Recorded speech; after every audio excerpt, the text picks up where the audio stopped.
Okay. Kaya ako nasabi yan kasi kumalat po sa social media and some people came to me and asked me those questions na bakit ganon. Meron po kasi, I'm not gonna mention the name of the guy. I think ano siya, vlogger siya. At may kayabangan nga siya, kung tutusin, maraming asal sa kanya. Pero I think it was uncalled for na ginawa po ng CIDG na binalanda yung pagmumukha niya at pinabayaan pa yung complainant na pagmumurahin siya at insultuhin siya. Samantalang yung kanya pong kaso ay unjust vexation lamang na napakababaw.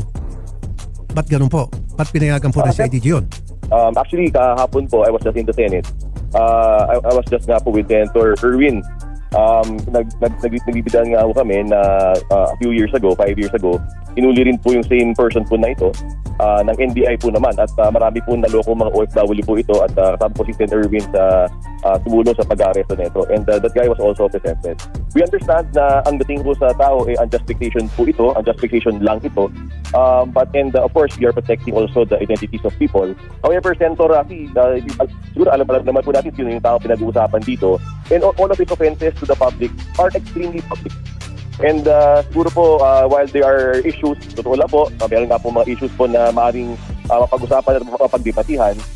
But at the end of the day, Senator Rafi, mahaba pong listahan nito. Kung susumahin po natin, meron pong human trafficking dito, sa namakmak po na estafa cases, mga OFW po natin, ang pinapahamak po nito, yung pong hard-earned money po ng ating mga kapwa Pilipino, disrespect for institutions, use of the uniform, pagpapahiya ko sa mga police, even NBI, even the LTO, and even the use of the name, the use of her name is actually fraudulent. Commissioner, I hear you. Opo. Ito yung point ko. Kasi I was really disappointed and I think the taong bayan was shortchanged. Kasi nga po, ulitin ko, nung dito sa programa, ilang beses, in fact, nag-hearing pa nga ako dyan. Humingi ako ng picture, warrant of arrest, nung isang suspect na yun po ay nang-rape at pumatay at pinagkakaitan sa akin ng PNP. Now, sir, kung gusto ng PNP, ng CIDG, mag-press con, pangalandakan yung pagmumuka ng isang suspect na may warrant, sana man lang sa medyo malalim-lalim naman. Sana man lang sa yung mga rape, kidnapping, bank robbery. Wag naman po yung unjust vexation kasi ang pagkakaalam ko po, nung may tumawag sa aking kakilala ko, ito po yung away daw po ng parehong dalawang vlogger at pinatulan po ata ng PNP. Ngayon, pag nag-away yung dalawang vlogger, wag po natin patulan. Hayaan na natin sila mag-away-away. Enough na po yun na mahuli natin yung taong yun and then ipalabas natin sa media na nahuli na itong si Poncio Pilato. That's good enough. Wag naman po yung ipapahiya. Again, I don't know the guy. I haven't met the guy. Even ako nayayabanok sa taong yun. Kasi kuminsan, dumadaan sa page ko, newsfeed ko, na talagang saksakan ng yabang. Pero walang personalan. Mayabang ka, sige. Karapatan mo yumabang. Pero naman sir, wag naman tayo mag-go overboard na nagpapagamit tayo yung ating PNP dahil merong isang taong lumapit at itong taong ito sikat din at inutusan. At saka meron ako nakita sir doon na itong vlogger na ito, nandun yung complainant, pati misis niya, pinagmumura sa harap niyo. Dapat hindi niyo pinayagan yung sir. Pinagmumura Influencer versus influencer. Pero sa asawa ko at nanay ko, hindi. Di ba? Norman? Di ba? Ayos! Totoo ang baho mo. Tignan sa personal. Ang baho mo, ginayupak ka. Ito rin yung warrant mo. Okay, no problem. Aharin ko yan. Oo, naunahan lang ako eh. Oo, pangit ka kasi. Yun lang pangit Pwede pala yung unjust vexation kayo Sorry, kay ako. media. meron pang sandali lang sir, kumakanta-kanta pa, meron pang mga banda. That was really a circus. Sana hindi na po pinayagan yun.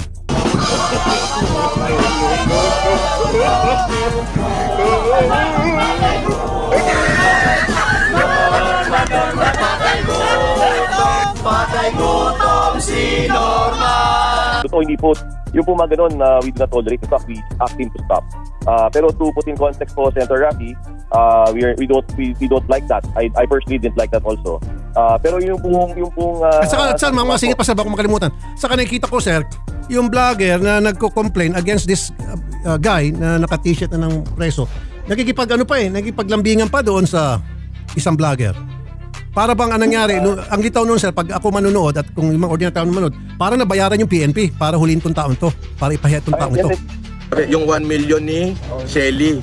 Anong 1 million ni Shelly nagpalaya sa'yo? Asan? Asan na yung 1 million? Sino nagpalabas sa'yo? Paano mo magkano yung ginastos ko nung lumabas ako? 10 million? Anong 1 million? Taranta. Definitely hindi po ganoon, Senator Rafi. Siguro po, alam ko naman po, malawak po ang inyong pag-iintindi po dito. Yung pong warrant po na lumabas po, incidental lang po na yung po yung warrant na yun. So there are other cases involved, there are other pending cases. Sabi ko nga ako, may human trafficking nga po dito. Ang dami po talaga, Senator Rafi, ibang level po talaga. Nataon lang po talaga na ito po yung warrant na lumabas. Hindi this is outside of the personalities here. And actually, I actually salute the PNP po, Senator Rafi, na mabilis po yung pagkaka-arresto nito. No sir, I'm sorry sir. I'm sorry, I don't salute the PNP. In fact, I saw it na nagamit ng PNP yung kanyang tungkulin para paboran yung isang tao na lumapit sa kanila. What? Bro, what are you talking about, man? Kung magbigay ako ng opinyon tungkol sa kaso na kung saan itong NBI hinuli si FLM gamit ang isang warrant of arrest na 2006 pa. Ang tanong, una, legal ba yung ginawa ng NBI? Dahil ito raw, ang NBI nagpadala sa sulsol sa isang tao o grupo ng mga tao na may galit kay FLM at inudyukan ng NBI na hulihin siya. At bakit daw nagpauto ang NBI? Marami naman daw mga malalaking kaso na pwedeng unahin ng NBI tulad ng mga kasong rape, kidnapping, robbery, etc. Bakit ito raw na napakilit lamang na kaso, napakatagal na binigyan pansin ng NBI? Yes, may punto nga naman kayo. Maring merong mga kagalit si FLM na prinadject siya, nag-research at sa kanilang pag-research nakita nila na ito ay merong outstanding warrant of arrest at yan ay ipinasa sa NBI. Now, anong gagawin ng NBI? The NBI is duty-bound to serve that warrant. Otherwise, ang NBI ay makukontempt of court ng judge na nag-issue ng warrant. On top of that, ang NBI ay maaaring kakasuhan ng dereliction of duty. Now, ipapaliwanag ang abogadong si Attorney Gary Tungol anong ibig sabihin ng contempt of court at dereliction of duty. Attorney Gary. I did salute the PNP. Sasaludo po ako sir kung yung sir, sorry po. Sasaludo po sana ako sir kung yung hinuli nila, binaranda nila sa media ay kidnapper, bank robber, rape with homicide, yung ba mga malalaking kasalanan. Huwag naman po yung unjust vexation kasi po ang nabasa lang unjust vexation lang eh. Meron dito, di ba, yung nilagay sa maleta yung babae nung magkaibigan. Nahuli yun. Bakit hindi niyo prenesco yun? Chap-chap yun, chinap-chap yung babae nilagay sa maleta. Tapos tumakbo na Mindanao yung suspect. Nahuli nyo, nasa custody nyo, walang preskon. Bakit ito, unjust vexation, prenesco ninyo?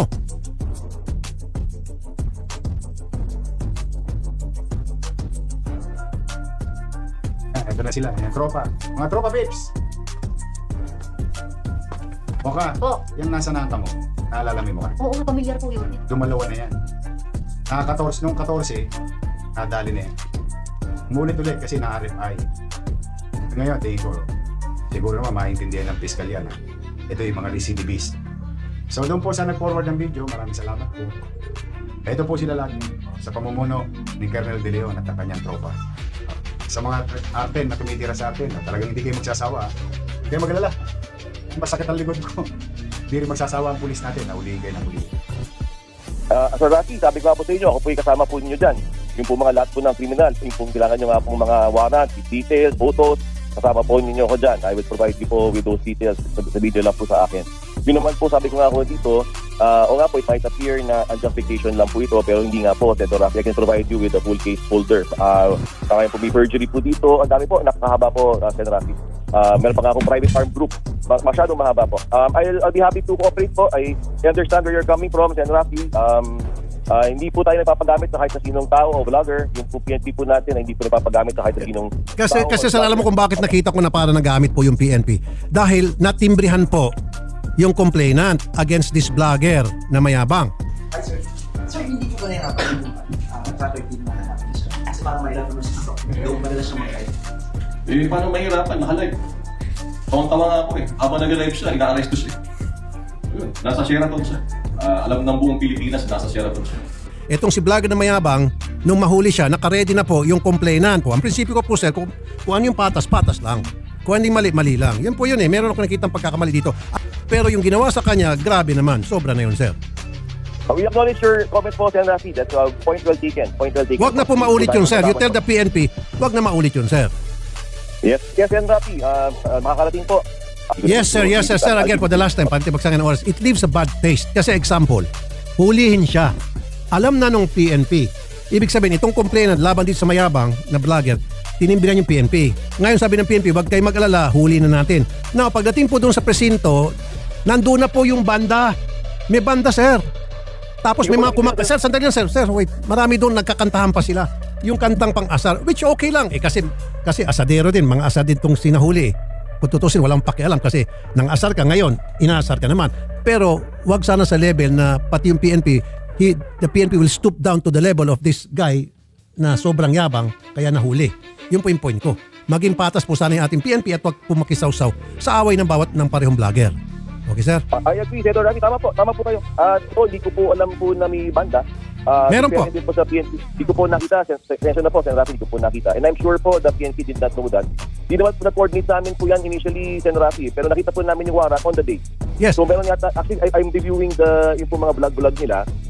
Napanood ko po actually even kagabi. Mahaba na yata yung away nila. So pero sabi ko Correct. Ibig sabihin, sir, wag makisawsaw yung PNP natin.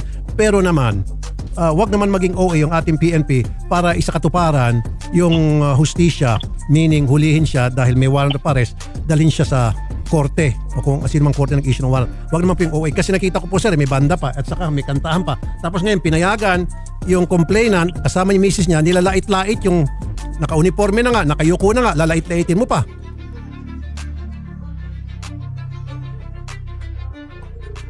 At topic yung uhuging vlogger, baka nagtatago sa abroad. Kasama yung disyadang pala.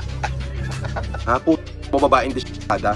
Disyada ka kung sino-sino sa'yo. Ikaw, ano nagawa mo? Kumain ng pat, tumihaya, magpakasyada. Ikaw, drugs. Di ba? Yosi, alak, pagkain, bulok na asawa mo, inananay mo. Nanay mo, kapahan ng ina mo. Asawa mo, ina mo. Inang nanay mo, kapahan ng ina mo, taasawa mo, kapahan ng nanay mo. O grabe naman. And then pinapayagan po ng PNP. Why? Bakit pinayagan ng PNP yun? Nandoon na nga, naka-uniforme na, nakayuko, kumbaga dapa na, sir eh. Nakayuko na yung tao, hindi na umimik, mangyak-nyak na, and then pinapayagan yung mag-asawang complainant, nilalait-lait siya. Service influencer, pero sa asawa ko at nanay ko, hindi. Di ba? Norman? Di ba? Ayos. Totoo ang baho mo. Tingnan sa personal. Ang baho mo, pinayupak ka. Hindi ko yung warrant mo. Okay, no problem. Haharapin ko yan. Oo, naunahan lang ako eh. Oo, pangit ka kasi. At andun yung PNP, nakita sir, kitang-kita ng mata ko, itong complainant at saka yung PNP, naglalandian, sorry for the word, nagpiprensip-prensipan. Ang sakit sa mata, sir. Yun lang, sir. Si Colonel Dulin, major pa lang noon, at saka si Sergeant Patong, Sergeant Pisong, paglalabas ni Nanang ng Kawayan City sa syudad, naka-face mask, naka-hood, nakasalamin. Tapos yung mga pulis na, ito, buhatin niyo to, buhatin niyo to. May truck na nagigitay, no? Minsan lang sa isang buwan lumabas yun. Yung supply po nila, boss, ganito din ni Nanang yun na pag mamalengke sila isang beses na mga stock, kung ilang kape, mga Oo, hindi ko, kahit minsan hindi ko nahirapan sa buhay ang akin. Tama po kayo, Sir Rafi. Very point well taken. Totoo po, again, I repeat, I apologize po for the PNP and for your sensibilities po, yung pong sakit po na nakita po niyo dito. I did not know about the band. Yung pong isang vlogger naman po na isa na nagsalita, totoo lang, out of place po yun, I understand, and that is also wrong. We will make the proper corrections, Sir Rafi, at makakasa po kayo na patuloy po natin i-improve ang ating serbisyo po sa taong bayan po, Sir Rafi. Thank you, sir. Na po, tama po kayo. Now, nice kong ulitin, yung taong nahuli, hindi ko kilala yun. And I don't care. Good for him. Nahuli ka. Dahil meron kang warrant, dapat lang iserve yung warrant sa'yo. At mayabang naman talaga yung taong yun. Sabi ng mga kaibigan ko, mayabang talaga yan. Yes, mayabang siya. Go ahead. Karapatan mo magyabang. Nahuli ka, buti sa'yo. Pero wag naman yung makikipagsabuatan yung PNP doon sa nagreklamo laban sa kanya na pagdating doon sa press con, hiyain yung tao. Now, walang pakialam sa away ng dalawang vlogger at walang pakialam doon sa mayabang na vlogger na nahuli. Good for you, yabang mo, nahuli ka. Pero mali ata yung pagtrato sa kanya. Hindi na tama. Commissioner, magandang hapon po muli, sir. Opo. Idol, good afternoon po ulit. Kasi tingin na po, kinulit talaga ako sa binanggit ko kanina na banda, tapos yung nagsasaya. Dahil wala talaga ako nakita doon eh. Nabulungan po ko ngayon, hindi po sa Camp Crame yun, Idol Rafi. Kung nagprograma po yung mga yan, yung pong isang vlogger sa Parañaque City Hall po yung venue nila, Idol, hindi po Camp Crame po yun. Yun lang po ang kailangan kong linawin. Kaya po nagtataka po ko na, may banda, ano pong banda na, we did not entertain any, wala po kaming red carpet treatment dun sa complainant, Idol. Nag-serve kami ng warrant, hindi po nababanggit ninyo. So ibig sabihin, hindi po sa Camp Crame yung banda, ibang venue po yun. Hindi po, wala po akong idea. Mas tahimik po ako sa cemetery yung CIDG kahapon na Idol. Okay. Wala akong nagsasaya doon.